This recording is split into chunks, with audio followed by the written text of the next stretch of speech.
কি করতেছেন আপনি? এগুলো কি করতেছেন? এগুলো কি করছেন আপনি? আপনি বোতলের তেল ঢেলে দিচ্ছেন, বোতলের তেল ড্রামে ঢেলে দিচ্ছেন। আপনি তাকাচ্ছেন না কেন আমার দিকে? আপনি এটা কি করছেন? আপনি রূপচাঁদা বোতলের তেল ড্রামে কেন ঢালছেন? আপনাদের বাজারে কি হচ্ছে দেখছেন? কি হচ্ছে? বোতলের তেল সব ড্রামে ঢেলে ফেলতেছে। কতগুলো বোতল এগুলো? বোতলের তেল সব ড্রামে ঢেলে ফেলছে। আপনার নাম কি? হ্যাঁ, আরশেদ। আপনি মালিক? উনি মালিক? আপনার নাম কি? এদিকে আসেন। 380 টাকাও রাখছে আবার। আপনার এটা কত দাম নিয়েছেন? হ্যাঁ, ওই যে আমাদের স্টাফ গেছে, আপনাকে নিয়ে আসবে। 380 টাকা নিয়েছেন।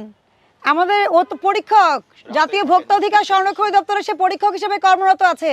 তাকে পাঠিয়েছি আমরা বাজারটা রেকি করার জন্য যে আপনারা কি করছেন, তেলের কি পরিস্থিতি দেখার জন্য।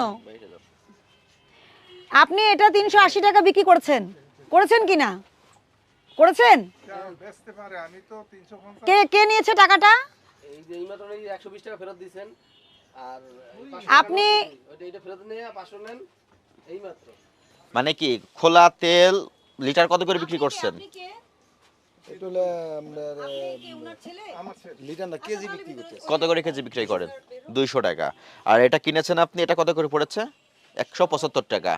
25 টাকার লোভ সামলাতে পারেন না আপনি, এজন্য বোতল কেটে খোলা করে কেজি হিসেবে বিক্রি করা শুরু করে দিয়েছেন। এই যে এগুলো তো সব কেটেছেন। শুধু 40 ধারায় আপনি অতিরিক্ত মূল্যে পণ্য বিক্রি করেছেন, 50,000 টাকা জরিমানা, 1 বছরের জেল। আর আপনি এখন যে কাজটা করছেন, মোড়কজাত তেল আপনি ড্রামে ঢেলে ফেলতেছেন, এরপরে বলবেন যে কোম্পানি তেল দেয় না। এটা বলবেন কিনা আপনি? আপনারা তো এগুলোই করছেন। আমাদের কাছে তথ্য আছে, আমরা তথ্যের ভিত্তিতে আসছি। 350 টাকার তেল 380 টাকা বিক্রি করেছেন, এটা প্রথম অপরাধ। দ্বিতীয় অপরাধ, আপনি প্রতিশ্রুতি অনুযায়ী পণ্য সরবরাহ করছেন না বাজারে। আপনি বোতলজাত তেল কিনে এনে সেটা ড্রামে ঢেলে বেশি মূল্যে বিক্রয় করছেন, এবং আপনি মালিক এখানে বসে আছেন, আপনি বলছেন আপনি জানেন না, এটা হতে পারে না। আপনার ছেলে কিন্তু ব্যাখ্যা দিয়ে দিয়েছে কেন করেছে। ভোক্তা অধিকার সংরক্ষণ আইন অনুযায়ী অপরাধ সংগঠিত হওয়ায় এই প্রতিষ্ঠান কি করেছে?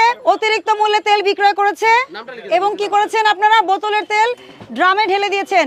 সেই জন্য আপনাদেরকে 45 ধারা এবং 40 ধারা অনুযায়ী 50,000 টাকা জরিমানা আরোপ করা হয়েছে, এবং আপনার প্রতিষ্ঠান সাময়িক বন্ধ করা হচ্ছে। আপনাদেরকে শুনানির নোটিশ দেওয়া হচ্ছে। আপনারা আগামীকাল অফিসে উপস্থিত হয়ে একটা উপযুক্ত ব্যাখ্যা দিবেন, এবং আপনারা যেখান থেকে বেশি দামে কিনেছেন, আপনারা দাবি করেছেন, ওগুলোর উপযুক্ত প্রমাণক সাবমিট করবেন। তারপর আমরা সিদ্ধান্ত নিব যে আপনার প্রতিষ্ঠান খুলে দিব কিনা।